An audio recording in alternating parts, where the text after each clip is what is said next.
So ngayon lang uli ito nangyari dito sa Dagupan. Sobrang taas ng tubig.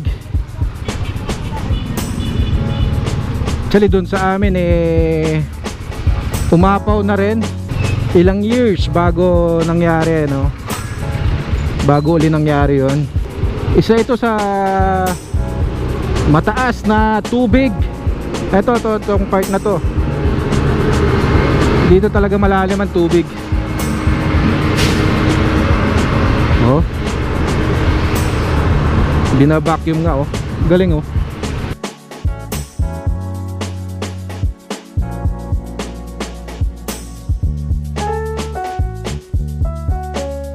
Alright. So, balitang amyanan muna tayo, guys. So, kumustahin natin ang bayan ng Dagupan.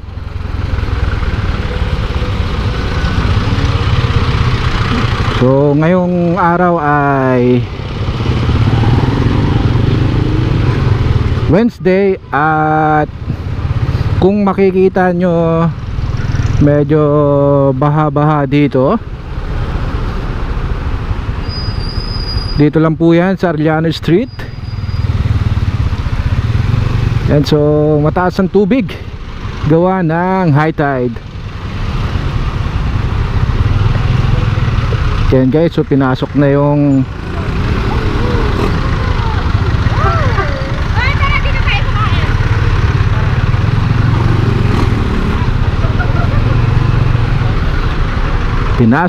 yung roperyo.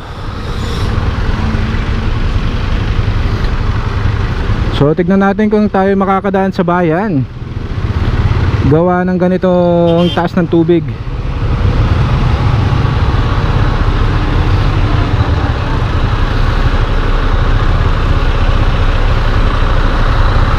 Sigurado pahirapan dahil nga gawa ng mataas ang tubig at hindi ka basta-basta pwedeng umabante. Yan, babala sa may mga sugat sa paa, huwag nang lumusong sa baha, magka-leptospirosis. Yan, so sumasabay ang sobrang traffic. Opya. Baha sa tag-araw, I mean sa tag-init. Mainit eh.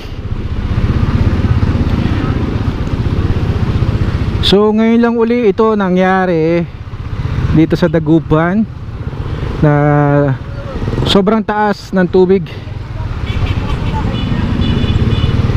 Actually dun sa amin umapaw na rin, abot na rin ng kalsada. Ilang years bago nangyari, no?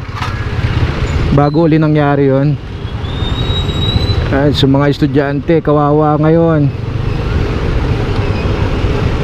mukhang bina-vacuum na ata yung tubig dahil isa ito sa mataas na tubig. Itong part na to, dito talaga malalim ang tubig. Oh, bina-vacuum nga, oh. Galing, oh.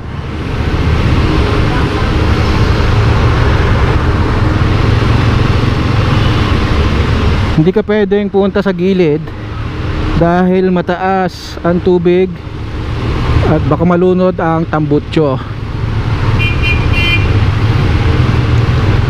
Yan, so habaan ng pasensya pag kayo ay nandito.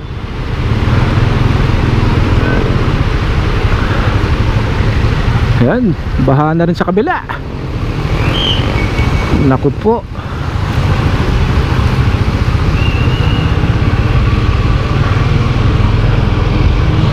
Actually kaninang umaga pa nag-umpisa tong baha. Paglabas ko ng 7 o'clock bahang-baha na. Hindi naman bahang-baha. May mga part na matataas na ang tubig.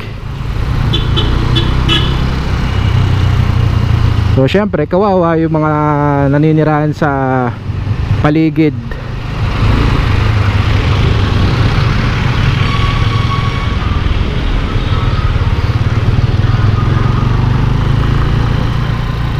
So kahit anong taas nila ng kalsada dito, aabutin at aabutin. Nako, di tayo maabot.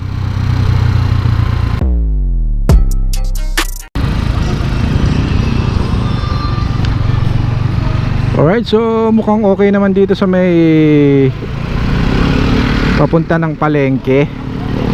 Ewan ko lang sa mga gilid-gilid, no, tinaas na kasi lahat ng kalsada dito. Hey papi.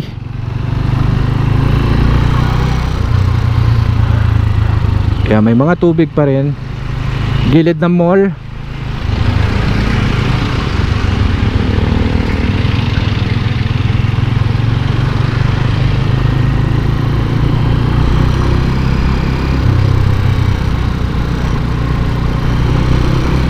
So hindi na tayo iikot, no? Diretso na tayo ng Venecia Road para uuwi na tayo.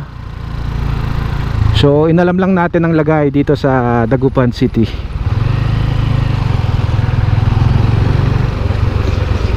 High tide is real.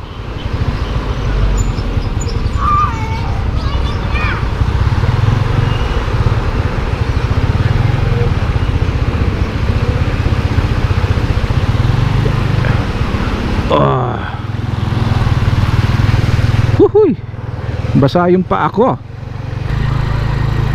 Siguro kung hindi tinaas ng konti itong mga kalsada is hanggang dito baha na to. At kung isa kang taga dito sa Dagupan, ito yung part na matagal mawala yung tubig. O kahit na sobrang init na, matagal talagang mawala. Kaya lang ang kawawa dyan is yung mga nasa tabing kalsada, or yung mga hindi kasama sa naitaasang bahay. Etong Eternal, sigurado baha to. Kung papasok ka ng sementeryo, sigurado baha dyan.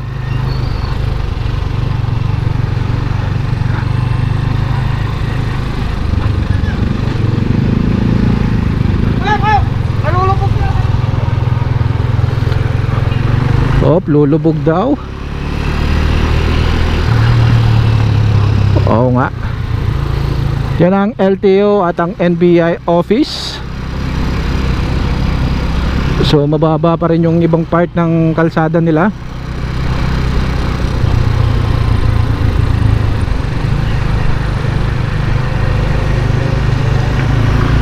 Yan, so papansin nyo mataas nga yung tubig talaga, oh.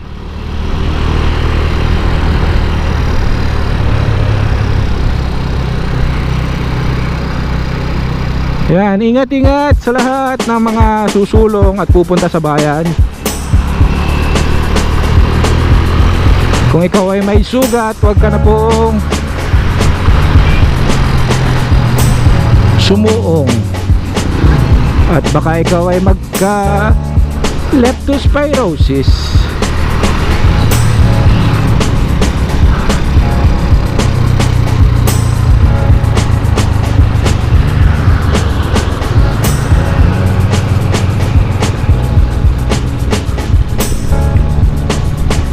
Yeehaw!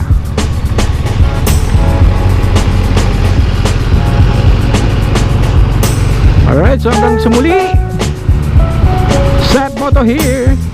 Lagi nagsasabi ng panibagong buhay, panibagong pag-asa.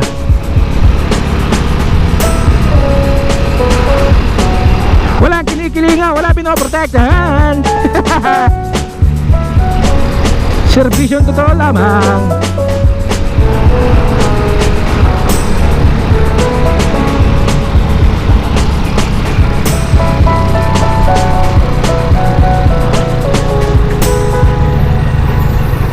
Oh, anong nangyari?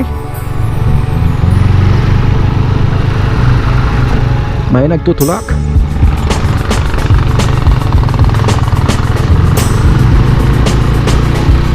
Ba't wala kang helmet? Security pala ito eh. Mga ito, naglalagay sila ng ilaw. Binabalik na ang ilaw dito sa Pantal Bridge. Yee! Yes, hanggang sa muli! So, para